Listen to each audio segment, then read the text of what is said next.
Okay, everything okay? Yeah, okay, good, don't go away. Hey, here's the deal. Here you go, Walter. Taking care of you, man. Looks like you're a one-man show today. Well, I don't know what it is with Marcus. You know, he's never late. He's always here. He said something about Joe. He said something about doing something with the. I hope it's not with a YouTube show because it's just driving me crazy. I told him he could do it when he's not busy, but you know, now this. It's nuts. I don't think it has anything to do with the inner tube. You mean YouTube? Whatever. Yeah. Well, you know, it's just. Hey, Tim, you know, have you seen Joe? It's really late. You know what? He was here earlier. He made his delivery, and then Marcus said that he was going out to help him with deliveries or something. And then he called me on the phone, and it dropped. The phone call dropped. I don't know what the deal is. You know what? I bet you it has something to do with Marcus's YouTube show. That's what I think too. You know, it could be something along that line. But you know what? I can't worry about this. I got customers to take care of, and I got a place to go. Do that. I'm gonna help myself to some coffee. We'll be fine. All right? You always do, man. You always do. It's crazy here. I know that Marcus is eventually going to get here, but I really do want to talk to you if you have some time. Sure. You aren't running away anywhere. No. Okay. Nope, I'll be here. Enjoy the coffee. I got Laura is making the coffees today, and she is just excellent. The best barista that anybody could ask for. Sounds good. And Thank so, you. you know, you give me this whole rundown about this whole. I don't understand the youth.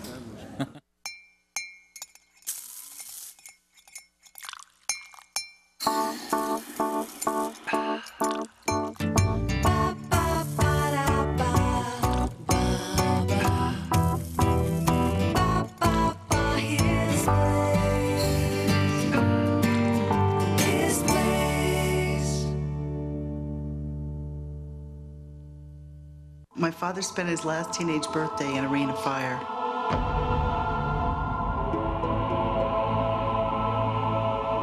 I will not die here, he said to himself. 50 years later, he whispered the same thing to me from the hospital bed. You know, my dad, he's always had time for me. There are a lot of memories that we feel lucky to have shared with him. All he wants is a few more moments in a place he loves, surrounded by the people who love him. Hospice provides the end-of-life care you and your loved ones want and need. It's available to everyone. With the help of the people at our local hospice, he got his wish. And so did we. Call a hospice in your community for more information on this service that makes the most of moments with the people you love. Hospice care. Comfort and compassion when it's needed most. Oh no, it's bad. Shut the door, shut the door. Not again. It's too big to stop. I can't keep it out. More rain. I can't stop weeping. My friend down the street got drained, braced, and waterproofed from J&D Waterproofing. He has a whole new lease on life. Basement water problems? Don't cry. Call 1-800-VERY-DRY. Oh, that can't be good. Call J&D Waterproofing. What does hope look like? For the forgotten poor in Africa, it's a big white hospital ship from Mercy Ships. Thousands of people without access to desperately needed health care turn to Mercy Ships for hope and for healing. Birth defect repairs, tumor removals, and eye surgeries are all provided free and bring a renewed sense of hope. Find out how you can change lives through Mercy Ships at mercyships.org. My gosh, these boxes are heavy. Oh man, don't be doing that with Tim's boxes, man. You can't just leave it right here. People run over and everything else. You know, I can't believe that we forgot to bring these boxes in this morning. You told me this morning that you brought all Tim's stuff in. That's what the order sheet said. Let me see. Wait a minute. Hey, you know what? These aren't Tim's. You know what? You got to get back over with the doll and put it back on the truck. Marcus, you're late, buddy. Louis can't handle all this stuff. I'm going crazy in here. We got a full. Okay. I really need you, man. Yeah, Tim, I got it. I'm sorry. Okay. I can't help you anymore. No, you got to go take us back out to the truck. Look, I'm indispensable. I'll see you later. See you. Oh, I'll do it. Hey, Joe. You know, it's a little late, man. I'm waiting for my order. It's for hours, man. Can you get... What's going on? Well, I hired Marcus, you know, this to show him the ropes, you know. He is slower than molasses, you know what I'm saying? I'll tell you what, it can't be good. It's not good. You know what? I bet you that is your order. Oh, really? It probably is. Well, thank you, my man. I mean, nobody can be like you, right, Joe? That's right. Nobody can be like me. You know what? How about if I take that back over to your place? Sounds like a plan. We'll do that? I appreciate that. All right, I'll do it. All Even right. though Marcus brought Man, it. Joe is a delivery beast. Oh, gosh. You know, I was really wrong about him. I mean, we hauling in and out of the truck, you know, back and forth, stop after stop. And that man's like part mountain goat or something. You know, and I'm half his age. You know, he's in better shape than I am, you know. And he's smart with computers and everything like that, you know. I tell you, listen, that man works hard. He's great at what he does, you know, and I can really respect that, you know. I respect people who's organized to give me another cup of coffee. Oh, okay, I'm sorry. All right, be right on that there. Right on that. So you're always working all these events. What do you got coming up? Well, we got a Toby Mac and Skillet concert coming up in Pittsburgh here in a few weeks. We work with a concert company. That's a Generation winter. Exodus. What is it? Winter Slam. Yeah, Winter Wonder Slam. Yeah. I was actually there last year. Oh yeah. So yes. With Reliant K. Yeah. Yeah. My son and my daughter love it. It's great. And you don't just promote concerts though. I mean, you're involved with all these youth, all these kids, and reaching them in some way. They speak a different language. Yeah, they do, and they need things that focus on them and that help speak their language, and that's why we try to promote basically anything and everything that has to do with youth ministry. We try to let youth pastors, churches know what's going on in the area, and I don't know how many times I've heard people say, "Oh, you know, I didn't know that was coming up. I didn't know that was going on." Mm-hmm. So that's why we put together this website to help youth. You know, youth pastors can go there anytime and see, you know, regional big stuff that's going on. You know. And that's the Youth Bulletin Board. Yeah, youthministrybulletinboard.com. It's been fun. It's been fun to be able to, you know, get good stuff out there that people know about it. Now this is the generation of, you know, teens and tweens up through their early 20s. Yeah. They think differently than anybody over 30, right? I mean, in past generations, we've always talked about, you know, there's this big generation gap, but I mean, with the electronics, with everything that's going on, it's a different world for them. Well, and we've kind of created it that way with, you know, with public education and with, I mean, Americans sort of created adolescence, you know, back after World War II, and it's almost like every generation coming up wants to be different from the generation before, mm-hmm. you know, on purpose, mm-hmm. and so we're constantly having to, you know, learn to speak a new language to the next generation. It's part of the way youth culture works now. Cool website, man. Cool website. It just popped up here. You've got a lot of stuff going on. Yeah, we have our very next thing. We have a seminar for parents coming up, and we have a guy from Center for Youth Parent Understanding, Walt Mueller, and he actually studies youth culture and tries to. I bought Walt Mueller a cup of coffee a couple years ago. Oh, okay. Yeah, I know you're talking about it. Yep. It is really cool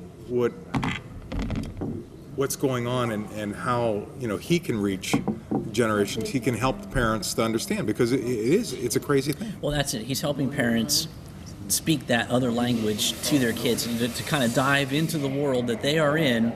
Because sometimes parents don't realize everything that their kids are being exposed to, you know, that they're hearing and seeing, and you know, so yeah, Walt really helps parents grab hold of what is really going on, mm-hmm. and so we're looking forward to having him here in Pittsburgh here.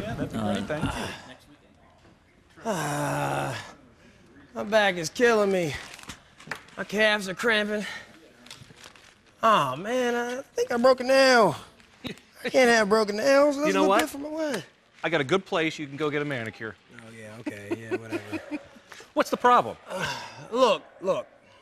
Joe is great at what he does. I was wrong. Look, don't tell him, but he was right. You know, he's great at what he does. You know, he's very organized. You know, he's one of the most organized people I've ever met. You know, and if he wasn't so old, we'd probably hang out all the time. What are you talking about old? He's not that old. He's got like 20 years to go before retirement.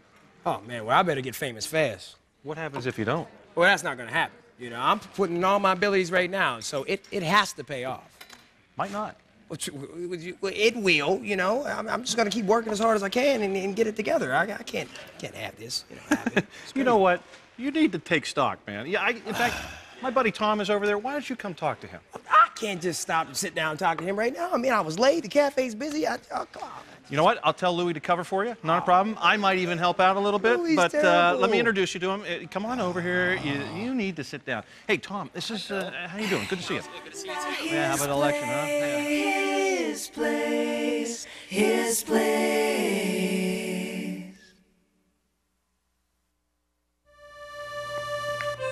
My dream is to be a lawyer. My dream is to be a veterinarian. I want to be a chef because I love food. My dream is to be a doctor. A teacher. My dream is to be a ballerina. A fireman.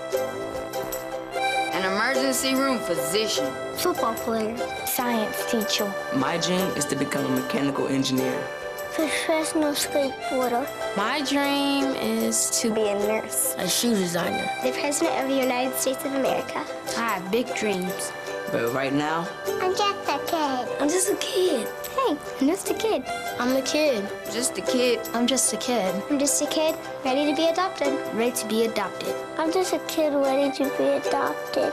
For the facts about adopting a child from foster care, contact the Dave Thomas Foundation for Adoption.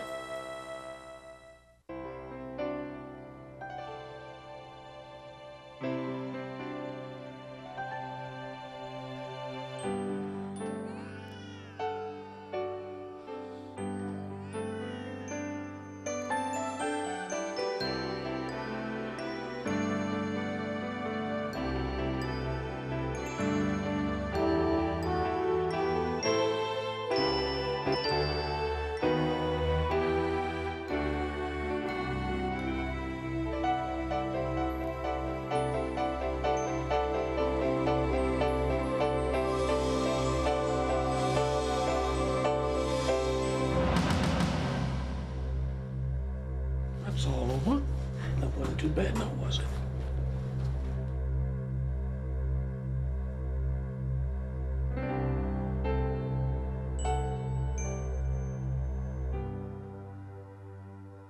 He seemed like a really energetic, good guy, so I'm glad to talk to you here for a couple minutes. And I think, we've all been 23 once. I know you got a lot of different stuff going on. You're working here. You got your YouTube business going on too, right? Yeah. And I think we all have that dream of maybe making it big on YouTube someday. Yeah. And that happens to some people. But I think for a lot of us, we got to make sure that we have a plan and that we're getting engaged. The same things that you enjoyed doing in college, there's just as much stuff to do out here as a young professional now. I mean, you've made that transition now that you're 23, kind of out of college. There's so much to do.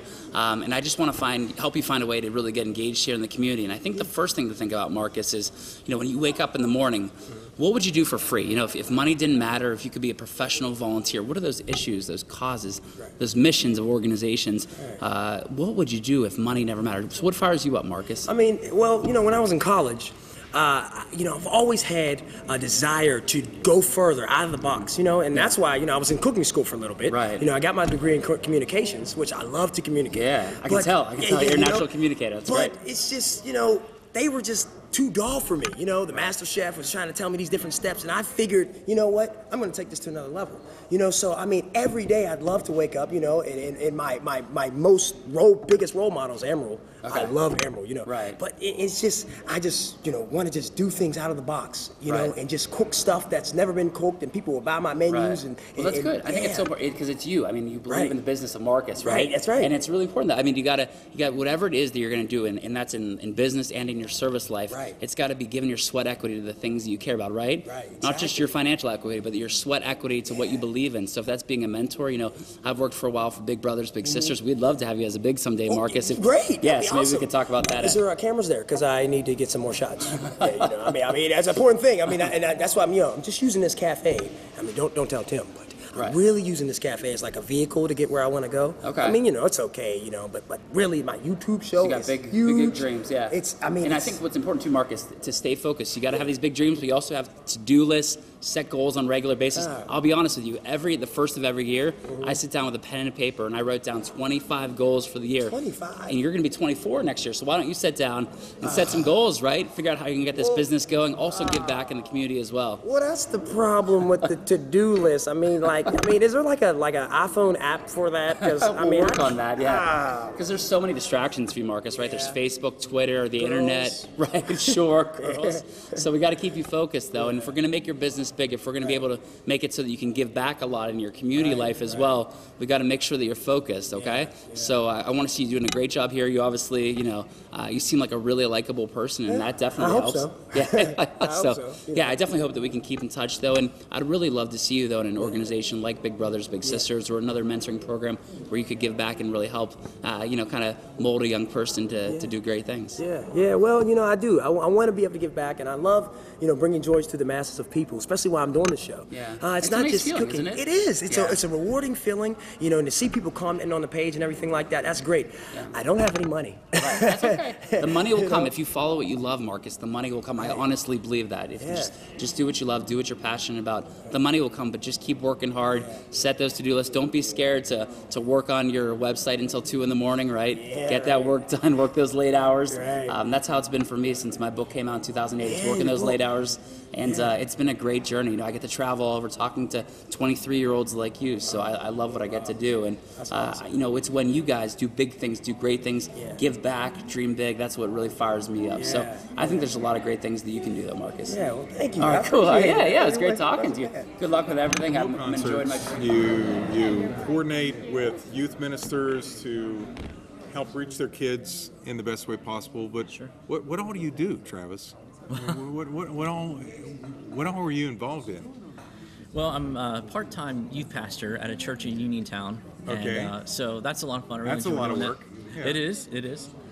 We also have a youth ministry network in 2 different counties that I and the guy I work with, we just help connect youth pastors on a monthly basis to friendship, fellowship, do things together, and then we do this website and we do some youth ministry training things for the region. We just had 3-4 weeks ago we had 2 youth ministry gurus, if you will, Doug Fields and Duffy Robbins in Pittsburgh, and they did a training on how to speak to teenagers. So we had 130 youth pastors, within a 50-mile radius, come to that. Okay, well, help me. Okay, the reason I made this place a coffee shop was to help reach that generation as well, because I was going into places and seeing all these kids. They're sitting there. They got their computers, they got their iPads, they got their phones. They're doing everything. They're sitting next to each other and texting each other back and forth, and all this stuff's happening. And so you working with these seminars on how to talk to kids. How do I talk to?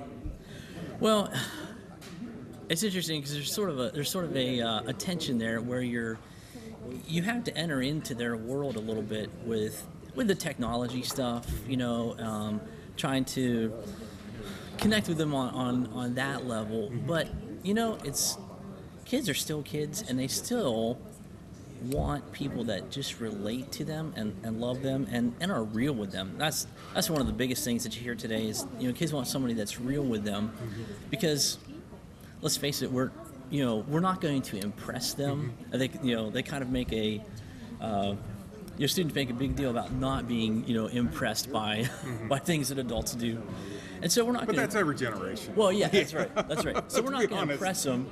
So we might as well be real. We might as well be real about our struggles, about who we are, and trying to connect them. Really, that's what the technology, the coffee shops. It's all about relating, building connections, a place to belong. Well, there are ways. I read this great book called Unchristian, and in that book there were a series of things that they talked about that I just want to bounce off of you. One of the things they said is that the generation coming up, 16, well, really, you're just barely out of this generation, 16 to 30, are they don't like politics. They think the church is too political. Yeah. They think that the church is hypocritical. Sure. They think that the church is homophobic. Sure. And all these issues. So how do we address that? You know, I mean, that's a broad paintbrush. I know. You know, it's okay. Travis, tell me in 30 seconds or less how to solve this problem. But I mean, the church is right now, you know, pretty political. We're just going through a political season right now. I mean, there are questions of dealing with gay marriage and homosexuality that the church has to address. There are issues that we have to stand up and face, and there are always going to be, I don't care what age the church is, there's always going to be hypocritical people in the church. Yeah, I think there's two things we need to do. Number one, in communicating with young people about those issues, number one, we need to have humility about those things, because I think that's been the stumbling block. It's not the issues or our position on the issues, but I think it's been the arrogance. Yeah, arrogance and pride about we are right. And so I think young people are looking for somebody that's humble, but also I think they're looking for the answer to the why questions. You know, why do we believe that? Why do we take that stand? Have we really thought it through? And I think part of their frustration is they've seen too many Christians, you know, take a position, take a stand without really knowing. Right, without a thought through reason, more than just, well, the Bible says so. You know, well, you know, what does the Bible say, and why does the Bible, you know, why does the Bible say certain things? It's okay when your kids are 3, 4, 5 years old to say, now do it because I said so. But once they're older and they're thinking, it's Mr. Wiley. Whatever. Hey, how about if I buy you a cup of coffee? I already have a cup. How about a pastry? I'm trying to read my paper. What is it that you want? What are you doing? You know, you could actually read the news on an iPad around here. iPad? Is that a computer? Oh, wait a minute, I get it. You're analog, not digital. It's a joke. You get it? It's actually kind of funny, actually. No. Listen, you know, I was actually kind of thinking about Joe taking Marcus on his truck, and I don't know, that seems like it's kind of a little too obvious. Not that Joe's not smart enough to come up with that on his own. I just never thought he was that devious. What are you getting at, Phil? Oh, I don't know. Maybe that somebody else might have had something to do with pushing Joe to ask him. I might have given Joe a little nudge, so what? Ah, so you're not just the old stoic guy. You're playing around a little bit here, aren't you? Where's my pastry? You said you didn't want a pastry. No, I didn't. I told you I was reading my paper. I can read my paper and eat a pastry, and nothing with sprinkles. Too messy. You do realize I don't work here, right? You offered. I like my coffee refreshed, too. Ah, jeez. Okay. Hey, Marcus, I got something for you. Oh, no way I'm lifting any more boxes.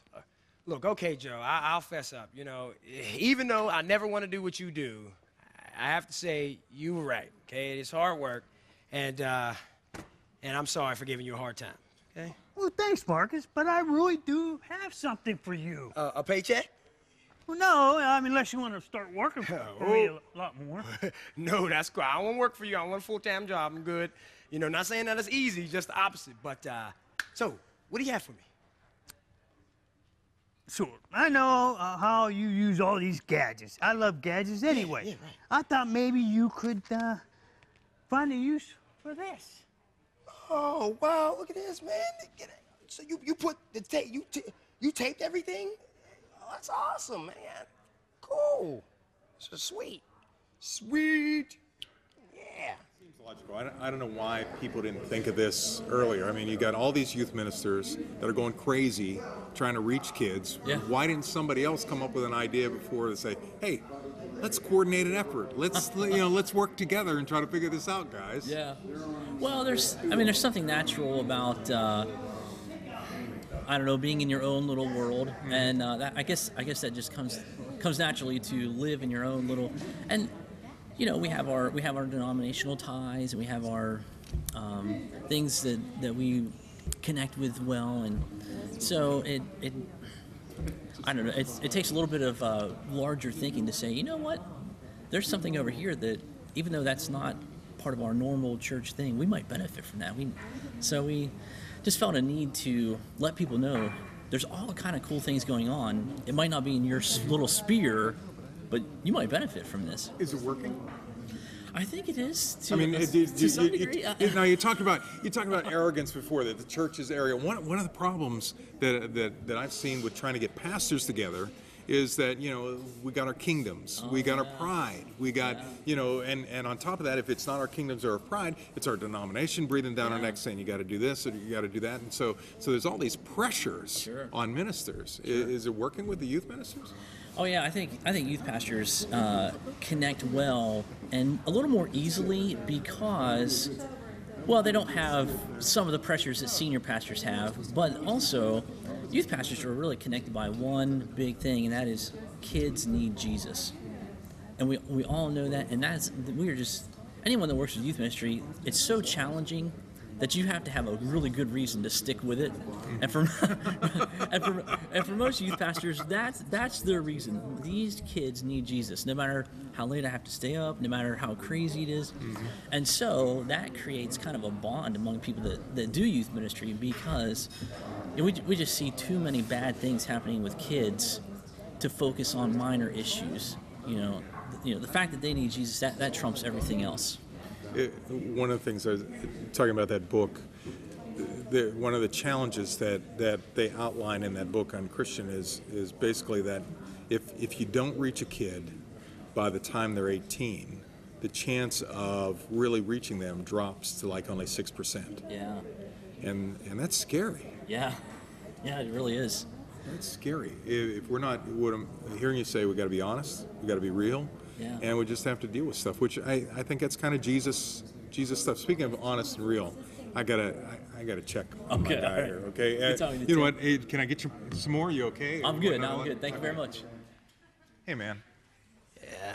You had me worried today. Man, you're never late. Yeah, I'm sorry I had you worried, Tim.